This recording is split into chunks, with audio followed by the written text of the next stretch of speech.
Hi everyone, Karen here from Make a Change. I've got John Murphy here, he's a resident in Bendigo, and he's here to have a chat with me about what he's up to this year in making a change. Hi John, thanks G'day, for Karen. joining us. It's good to be here. So I've got a few questions, so I just thought I might run through them and have a go. So tell us a bit about yourself and what project you're working on this year. I had a great time last year because last year was my first year of not having any paid employment. Wow, nice. So I finally retired. That's awesome. I've left the army. I spent a bit of time in the army. When I finally retired, I thought, what can I do to reconnect with community back here in Bendigo, and to do something useful with the rest of my active life. So I joined things like Rural Australians for Refugees. I volunteered with Bendigo Community Health in the settlement services area and in their health area. And then Make a Change popped up onto my horizon. So I thought, that sounds interesting. The first one I went to was the Ramping Up Resilience. And I felt that was very informative and helped me connect with people too. Yeah, great. Because it was a little bit based on recovery, so from bushfires and things like that. But there were people there who were looking at a wider idea of resilience, and that's what got my attention. Because for me, resilience is about building up the health of the organism or the community or the person, not so they avoid bad things, but they can adapt and recover from bad things through their own inner strength. So then I went to the Make a Connection, which was a bit of the same. It was a cross between community and food and earth, and that resonated with me as well. So I started thinking about the food side of things, and attended a few of the food fossicers putting out their little wicking boxes and things like that. So I found that interesting. So I'm trying to put in my head what sort of things this could lead to. Through Rural Australians for Refugees, I then got onto a project called Right Track Conversations, which was about trying to change the conversations within Bendigo about asylum seekers and refugees, to move away from the confronting, argumentative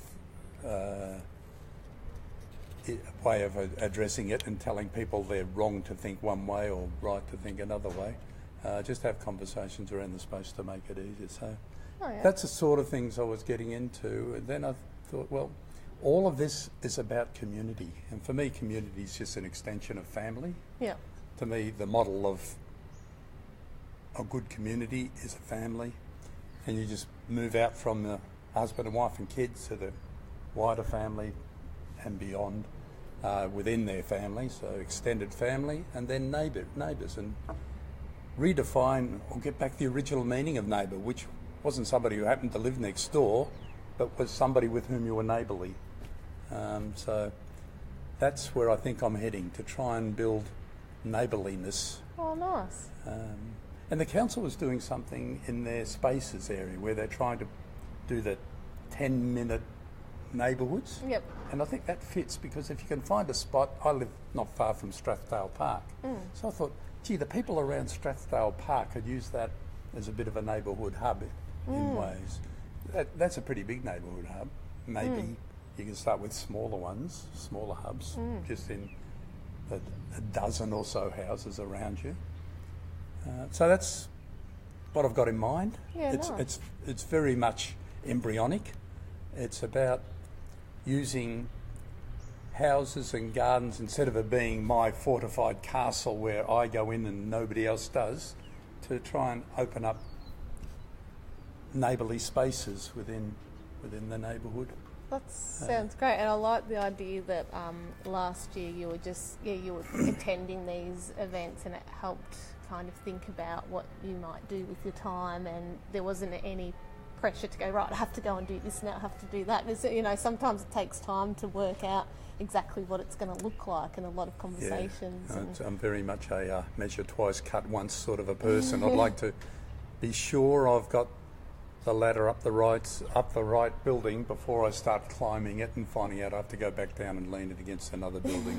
That sounds great advice. Actually, anyone can take on that advice. Yeah, I think it's important to know what you're doing, and then work out a way of doing it before launching off with enthusiasm. Enthusiasm's great, but it needs to be solidly based, I think. Yeah, I think that's actually a really good segue into what we're doing this year with our training days coming up. And I noticed that you're looking to come along to that. So what was it that you saw that you thought might be good for where you're heading with your project? With both of them, with the two that are upcoming, it seemed to me to segue nicely from me starting to form better ideas in my own head, to sitting down with people who are also trying to work out what they want to do and how to do it, and bounce ideas around and make connections and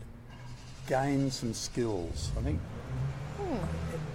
everything needs skills. You can't just do something because you think it'd be a nice thing to do. Well, you can, but the more skills you've got in that area, the more successful you'll be, and you'll achieve what you want to achieve. So I'm hoping to gain some skills, meet some people, bounce some ideas, develop my ideas in the first one, and in the second one to actually start workshopping the project. Yeah, perfect. That's exactly what the idea is about those two events. The first one being expand your impact, and the second one being let's nut it out. And I think I'll be surprised if you come away not getting those things, connecting with other people, working on developing your ideas to something more solidified, and then getting some skills as well. That should be that's exactly what we'll be covering, and some are just so that the people watching give you a bit more idea on the types of skills. There'll be some skills covering from, having a big vision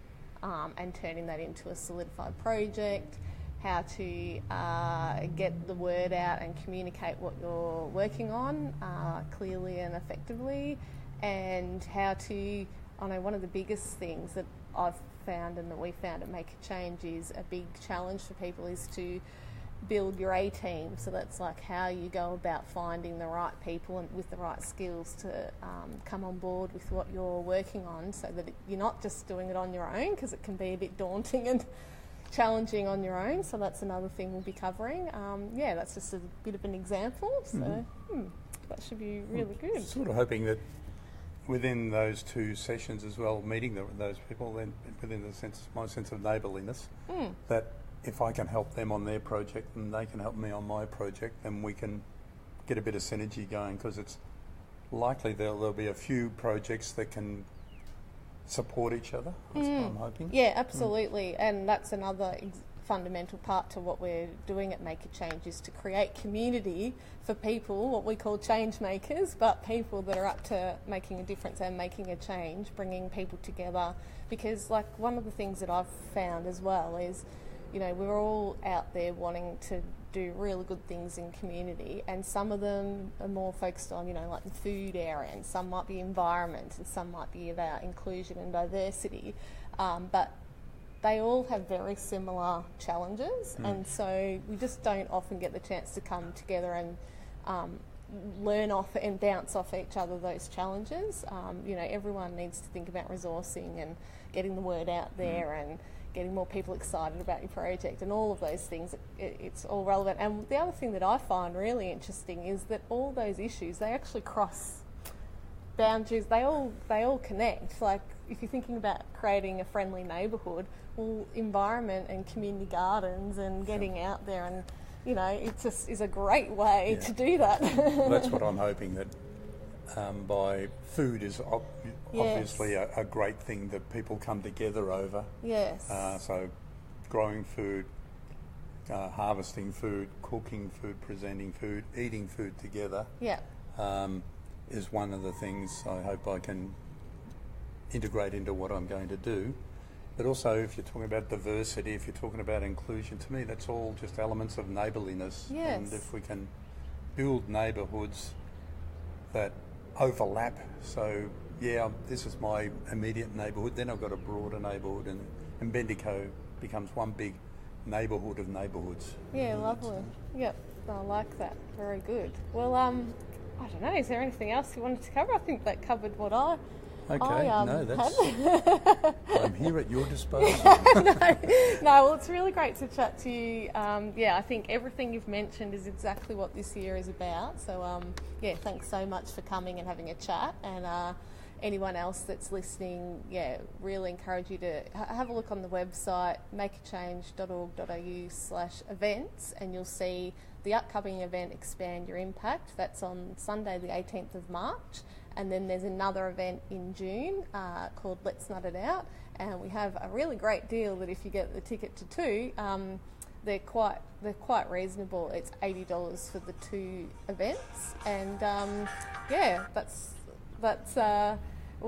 really encourage you to have a look, get in touch if you have any questions, and share with us as well what if you're not quite sure. Share with us what you're working on, so we can let you know if we think that is relevant to what you're doing. But basically anyone that's up for making change happen this year in 2018, I think you'll get a lot out of it. So have a look, and hopefully we'll see you there. And thanks again, John. Thank you. I hope to see you there too. Yeah, great. See you later. Bye.